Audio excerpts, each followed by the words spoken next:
everyone, my name is Kenzie and I have been posting about my reoccurring miscarriage journey, and I thought that I'd let you guys know what I'm taking to hopefully support a pregnancy.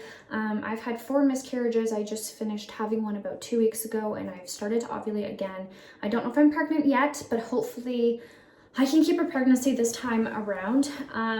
So these are the supplements that I'm going to be taking. I don't want to gatekeep or whatever. So this is what I have done in my own research, also talking with my doctors. This isn't what I'm telling you to take. You obviously have to talk to your healthcare provider about any of these supplements and take their advice. I haven't done a lot of research on particular brands, so if you know anything about some good brands, let me know. The only one that I am obsessed with, and I will forever buy this brand, is this one right here that I want to talk to you about. This is my favorite. I have been taking it for almost a year. My mom, she's been having some health issues, and this is what she was told to take. She did a lot of research on it, so I trust her. I trust her research.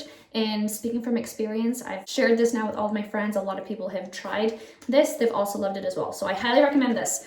This is magnesium glycate. Like I said, I've been taking it for a long time. And I take 1 pill at night because if you take it in the morning, it might make you a little sleepy.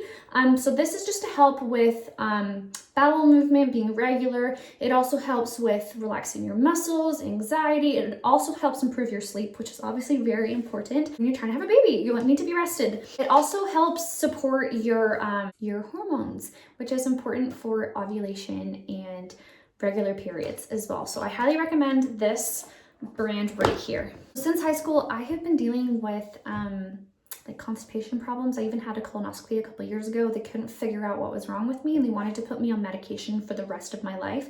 At the time I was 26 and I was like, I'm not ready to be on lifelong medication. So I tried this and I have been regular ever since. It has changed my life. I'm regular. I'm also sleeping so much better. I go to the bathroom a few times at night, but I was struggling falling back asleep. I'd even take forever to fall asleep. But this, I'm out like a light. I will go to the bathroom sometimes I'm sleeping through the night, and then I go right back to sleep and I feel rested, which is huge. I feel rested. So I feel so much happier. I cannot recommend this enough. All right, next on the list, I don't know if I'm pronouncing this correctly, inositol. I am taking inositol. So this, I'm going to read off right here. I have some notes so I don't get anything wrong. It supports ovarian function, more regular ovulation, hormone balance, insulin regulation, improves egg quality. So this is especially helpful for if you have irregular cycles or if you have miscarried. And this is also what they recommend for men as well. It helps with their sperm quality. So you and your partner can take this one. And this is like, obviously this one's just a personal favorite, but this one I would say out of everything other than this, take this. You and your partner take this one. The next one that I have been taking, again, I cannot say any of this, coenzyme Q10. This is another one I'm going to read right here in my notes. So it boosts egg quality by supporting the mitochondria energy inside the egg cell, which is crucial for healthy fertilization and early embryo development. So this one's super important as well, especially for someone like me. When I went into my fertility clinic and I did my testing, my husband and I, they basically came back and said, there's nothing wrong with you. We can't see anything wrong. But clearly, because I kept miscarrying, there was something inside of me that was like, no, there's something wrong. And for me, based on the miscarriages that I've been having, I feel like it's my egg quality. So these two I have definitely been taking because I'm not miscarrying at 17, 24 weeks. It's always been pretty early on, which makes me feel like it's my egg quality. So I'm taking these two every single night. The next one that I'm taking is omega-3. Okay, so this one, it helps reduce inflammation, supports your hormone production, improves cervical mucus quality, and helps with overall reproductive tissues and health. And I know that there's also a bunch of benefits of taking this when you're not also trying to get pregnant, but this definitely helps with that as well. So I have also been told that I am slightly D deficient. Also, I live in Canada, so right now it's super dreary and gray. So this is great for seasonal depression as well.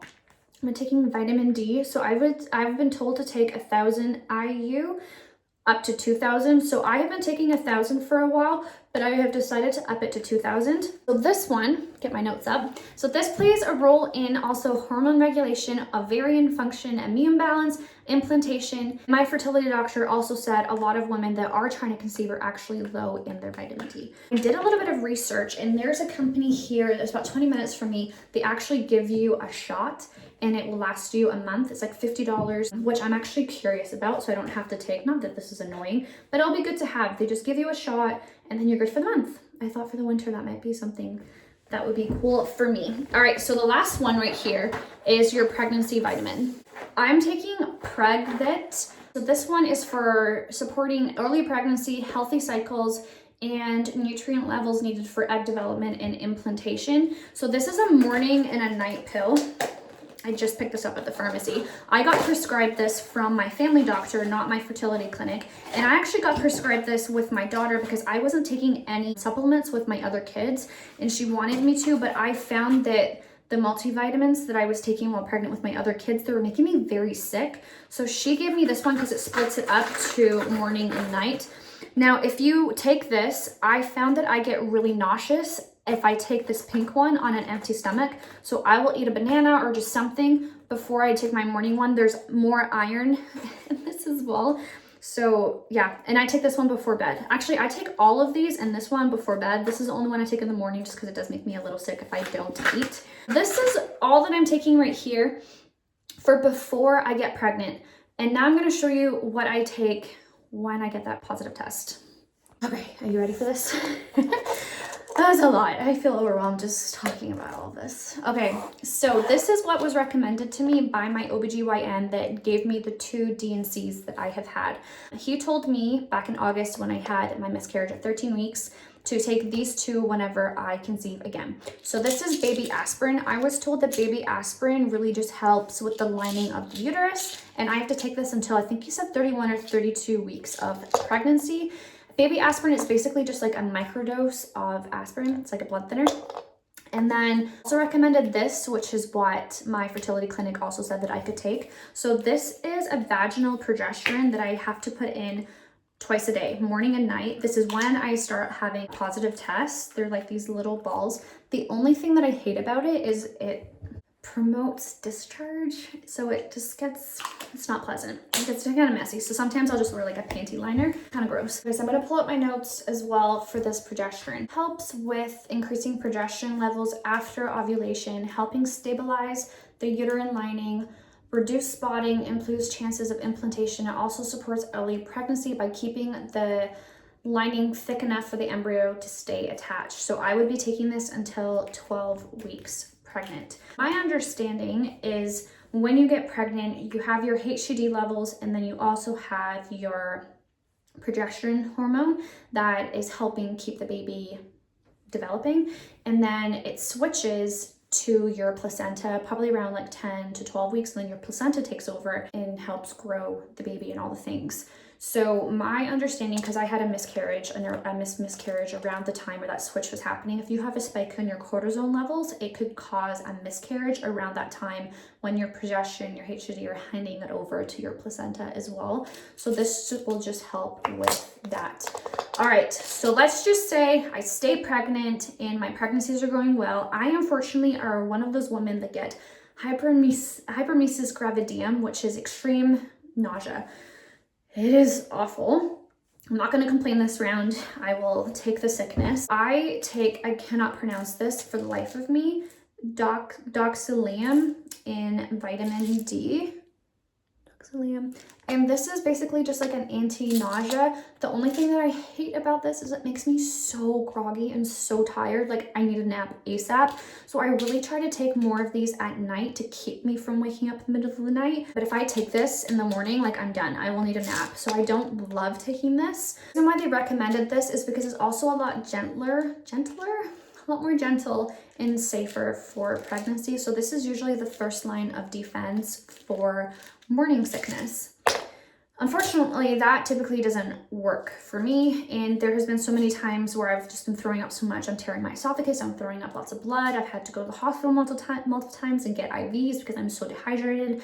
Even just water just repulses me, and eating, it's just so hard. So I started with my 3rd child, I started taking Zofran. I'm gonna read you the notes so I can say this accurately. So it basically blocks the serotonin receptors that trigger vomiting, helps you keep food and fluids down, and it prevents weight loss and dehydration. Zofran is only recommended when Diclectin and B6 it doesn't really do much and it's more severe. I remember with my son, it was so bad that I went on bed rest because I wasn't gaining weight. He wasn't really gaining weight. He was almost 2 weeks late and he was 7 pounds. Like it was just really hard. Morning sickness, which is crazy to think that I want to do this again, but that is what I'm taking. Hopefully I won't have to take the Zofran. I'm just praying that everything, because I'm taking these supplements, I haven't taken any of these with my other 3 pregnancies, that because I have been trying to support my system and be healthy, that maybe my morning sickness won't be as bad, please. But this is what I'm taking. I can take a pregnancy test in about 5 days, and if it goes well, I will be able to see the baby around Christmas, but we will see if I even get pregnant this cycle. It might take a couple cycles, I don't know, but I will let you guys know any update when there is an update. If you'd like to follow along on my journey, like and subscribe, and I will see you guys soon.